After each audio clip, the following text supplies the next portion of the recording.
అందరికీ నమస్కారం. నేను మీ గంటి ఉష. నా మిత్రులకి, శ్రేయోభిలాషులకి, సబ్స్క్రైబర్స్‌కి అందరికీ కూడా కృతజ్ఞతలు, శుభాభినందనలు. ఈ మధ్య కాలంలో మీడియా రీచ్ అయ్యే ప్లేసెస్ చాలా ఎక్కువ. అంటే మీడియా కన్ను మూసే ప్రసక్తి లేదు ఏదైనా సరే, ఏ ఇన్సిడెంట్ అయినా. అంతేకాకుండా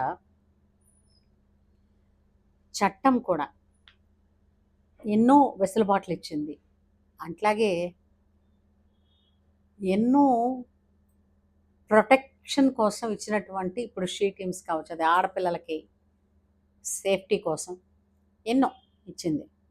అంటే ఎంతసేపు కూడా చట్టం, ప్రభుత్వాలు అన్నీ కూడా మనుషులు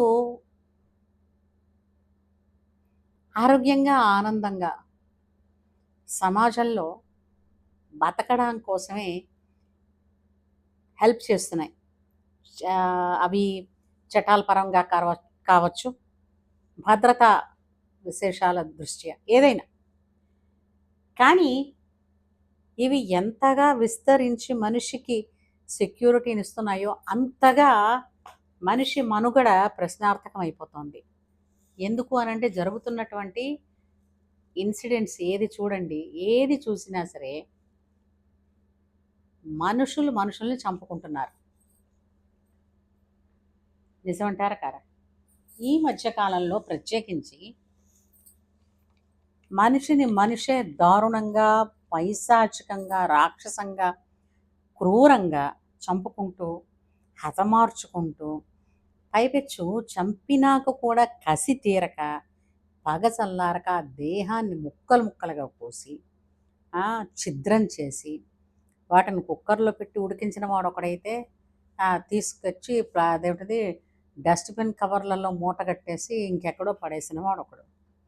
సో ఈ విధంగా జరుగుతోంది కదా.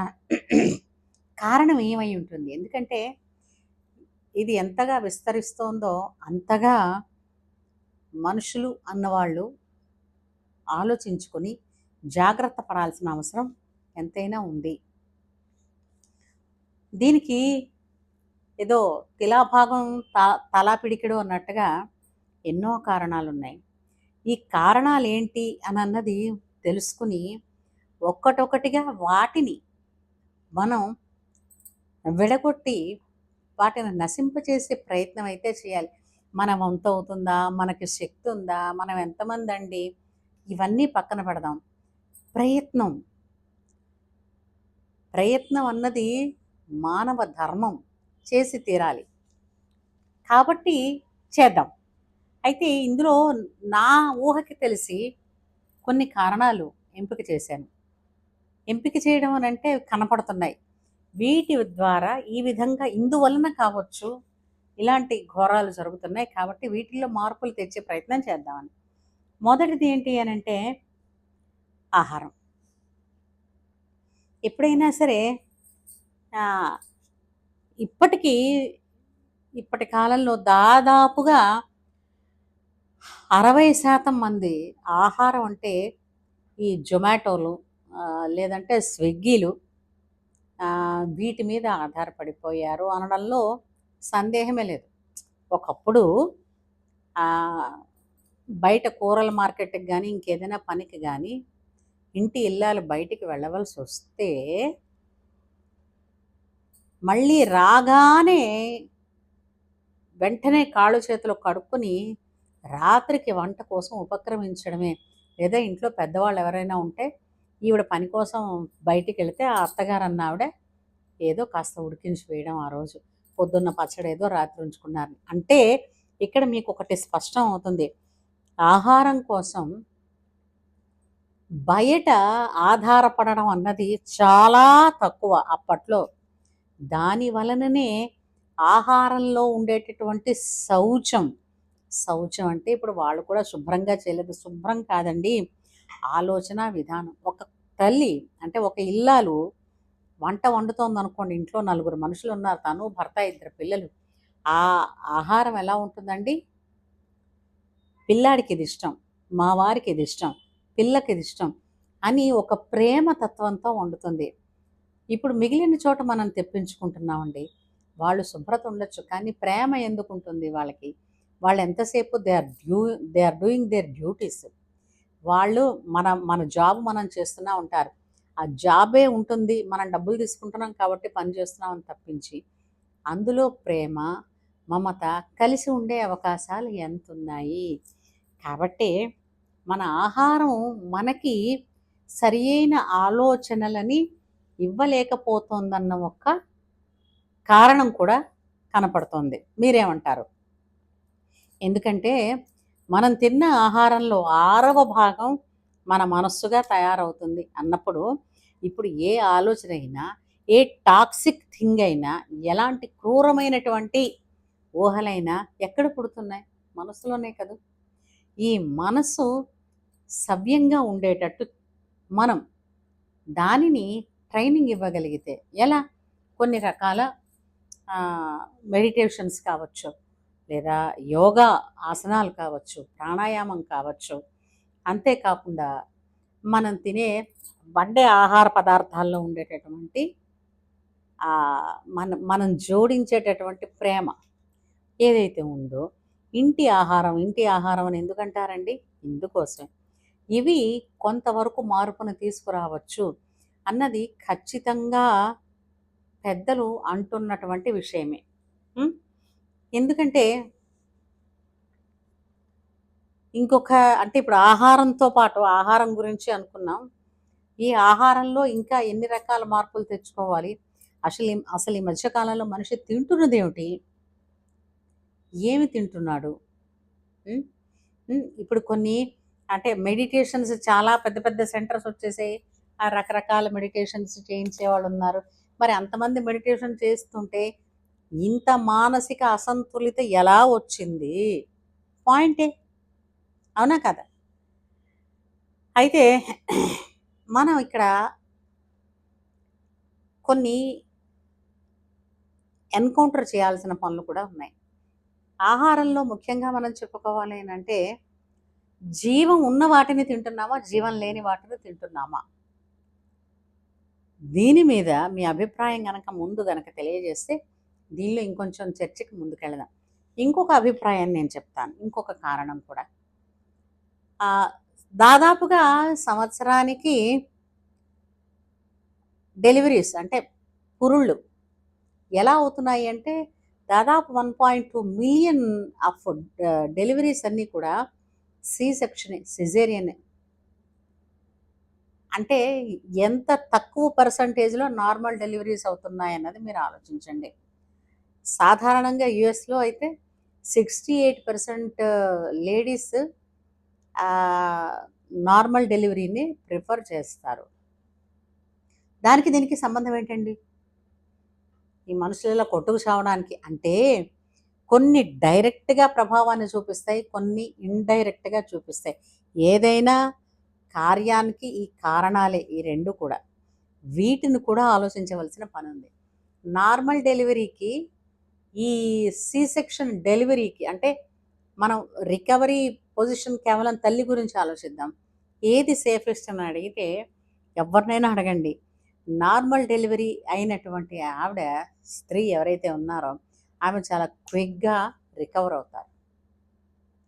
వేరాజ్ సి సెక్షన్ చేయించుకున్న స్త్రీకి లాంగ్ ప్రాసెస్ ఉంటుంది రికవరీ అవ్వడానికి. అందుకే నార్మల్ డెలివరీ వాళ్ళు సంవత్సరానికి ఒక బిడ్డని కనేస్తారు.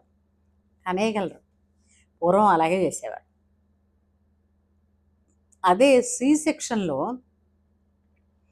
దాదాపుగా రికవరీ అవ్వడమే 12-13 మాసాలు పడుతుంది కాబట్టి, వాళ్ళు 2 ఏళ్ళు కనీసం 2.5 సంవత్సరాలు గ్యాప్ ఉంచుకోమని చెప్తూ ఉంటారు.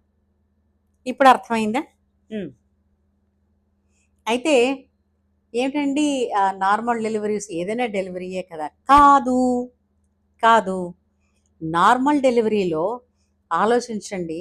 తల్లి ఒక్కర్తే పైనుంచి కనపడుతోంది అందరికీ నొప్పులు పడుతూ. కానీ కడుపు లోపల బిడ్డ కాళ్ళు, చేతులతో ఫైట్ చేయడం ఈజీయేనండి. తలతో ఫైట్ చేస్తుంది ప్రపంచంలోకి రావాలని. ఆ ఫైటింగ్‌లోనే తను ఎంతో నేర్చుకుంటుంది. ఎక్కడ అడ్జస్ట్ అవ్వాలి, స్ట్రగుల్ ఫర్ ఎగ్జిస్టెన్స్ అంటే ఏంటి, ఎక్కడ ఓర్చుకుందాం, ఎక్కడ నెగ్గి నిలబడదాం, ఎక్కడ పట్టుదలగా ఉందాం, ఎక్కడ ఆత్మస్థైర్యాన్ని కోల్పోకుండా ఉందాం, ఇవన్నీ తెలుస్తాయండి. అందుకే పూర్వం గంపడి మంది సంతానాన్ని కన్నప్పటికీ కూడా ప్రతి ఒక్కళ్ళకి ఒక్కొక్కళ్ళ మీద వాళ్ళ మీద ఎంతెంత ప్రేమలున్నాయి, ఎంతెంత అభిమానాలున్నాయి. మళ్ళా వాళ్ళ పిల్లల్లో కూడా అంటే నెక్స్ట్ జనరేషన్స్‌లో కూడా అవే బాండింగ్ అనేది మెయింటైన్ అవుతుంది. సి సెక్షన్‌కి వచ్చేసరికల్లా అసలు ఇప్పుడు బయటికి రావాలి, దీనికోసం ఫైట్ చేయాలి అన్న ప్రసక్తే లేదు ఆ బేబీకి. హాయిగా కడుపులో ఎప్పట్లాగే ఉంటుంది. ఎప్పుడు రావాలో కూడా బయటికి తెలీదు. డాక్టర్లే ముహూర్తం పెడుతున్నారు. ఎందుకంటే నొప్పులు నేను భరించలేను అన్న ఒక్క మాటతో ఈ అదేమిటది సిజర్‌ని ఇచ్చేస్తున్నారు. సిజేరియన్ చేసేస్తున్నారు. ఆ బిడ్డని తీసేస్తున్నారు. అంటే బయటికి రావాలంటే స్ట్రగుల్ చేయాలి. There is a struggle to get into the world. ఆ ఎగ్జిస్టెన్స్ కోసం స్ట్రగుల్ చేయాలన్నది కడుపు నుంచే ఆ బిడ్డకి తెలీదు. బిడ్డకి స్ట్రగుల్ అంటే తెలీదు. మరి తల్లిదండ్రుల బాధని అర్థం చేసుకోవాలంటే ఎలా? అలా అంటే ఇప్పుడు ఈ కడుపు సిజేరియన్ చేయించుకున్న వాళ్ళ పిల్లలందరూ ప్రేమగా చూడటం లేదా? అది పక్కన పెట్టండి. అది ఒకటో రెండో పర్సెంటేజ్ ఉంటే సరిపోదుగా. మొత్తం మొత్తం మీరు ఏంటిది ఈ స్టాటిస్టిక్స్ తీసుకున్నప్పుడు మీకు తెలుస్తుంది. ఈ నొప్పి తెలియని, బాధ తెలియని, స్ట్రగుల్ తెలియని పుడుతున్న ఈ పిల్లలందరూ అయోనిజులే. అందరూ అయోనిజులే. తల్లికి ఎలా పుట్టాలో అలా పుట్టవలసిన వాళ్ళు కాదు. వీళ్ళందరూ కూడా కడుపు కోసి తీసేస్తున్నారు వీళ్ళని. పనసపండు విప్పినట్టు విప్పి బిడ్డని తీసేస్తున్నారు. మరి వాళ్ళకి స్ట్రగుల్ ఏం తెలుస్తుంది? సో దానివల్ల 2 ఇబ్బందులు. ఒకటి బిడ్డకి ఈ జీవితంలో, ప్రపంచంలో కొనసాగాలంటే కొంత ఆ ఎగ్జిస్టెన్స్ కోసం చేయాల్సిన పనులు తెలీదు. పెయిన్‌ని తట్టుకోవడం తెలీదు. పెయిన్ రిసీవ్ చేసుకోవడం తెలీదు. ఓటమిని రిసీవ్ చేసుకుని మళ్ళీ గెలుపు కోసం ప్రయత్నం చేయడం తెలీదు. వేరాజ్ నార్మల్ డెలివరీస్‌లో పిల్లలు ఎన్నో తట్టుకుంటారు, ఎన్నో చేస్తారు. అంతేకాకుండా వాళ్ళకిట సహజంగా ఏంటిది బాడీకి అందాల్సినటువంటి కొంత బ్యాక్టీరియా ఉంటుంది. పాజిటివ్ బ్యాక్టీరియా ఏదైతే ఉందో, ఆ బ్యాక్టీరియా నార్మల్ డెలివరీస్‌లో పుట్టిన పిల్లలకి అందినట్టు సి సెక్షన్ చేసిన పిల్లలకి అందదుట. ఇవి నేను చెప్తున్నది కాదు. డాక్టర్లు ఘోషిస్తున్న ఘోష. ఇంతమంది అయోనిజులు వాళ్ళకి పెయిన్ తెలియదు. పెయిన్ తెలియని వాడు వాళ్ళని ఏమంటాం? వాళ్ళు ఎందుకు ఇలా బిహేవ్ చేస్తున్నారు అంటే కారణం మనమే కదా. వాళ్ళకి బాధ అన్నది తెలియకుండా పెంచి, ఓటమన్నది తెలియకూడదురా అన్న ఓటమి దాన్ని ఏంటంటారు, ఓడిపోవడం అన్నది నెక్స్ట్ మైల్ స్టెప్ గెలవడానికి. ఇప్పుడు గెలిచే ప్రయత్నం చెయ్యి అని చెప్పడానికి వాళ్ళకి ఈ రసాలే లేవు మనుషులు. ఇలాగా చాలా చాలా కారణాలు ఉన్నాయండి. ఈ 2 కూడా కారణాలే మనిషి మనుగడ ఈ విధంగా మారడానికి. మీరు కూడా వీటితో ఏకీభవించినా లేదా మీకు ఇంకేమైనా కారణాలు అనిపించినా మొహమాట పడకుండా కామెంట్ సెక్షన్లో మీరు తెలియజేస్తే ఈ చర్చకి చాలా ఉపయుక్తంగా ఉంటుందన్నది నా మనస్ఫూర్తిగా నమ్మిక. కాబట్టి నన్ను ఎలా అయితే ప్రోత్సహిస్తున్నారో అలాగే ఈ వీడియోని కూడా ప్రోత్సహించండి. ఇంతవరకు సబ్స్క్రైబ్ చేయని వాళ్ళు సబ్స్క్రైబ్ చేయండి. మీ అమూల్యమైనటువంటి లైక్ అనేది తెలిస్తే లైక్ పెడితే చాలామందికి చేరుతుంది. ఎంతోమంది ఇప్పుడు ఈ విషయమై ఆలోచించాల్సిన అవసరం ఉంది కాబట్టి నేను మిమ్మల్ని అభ్యర్థిస్తున్నాను. ఉంటాను.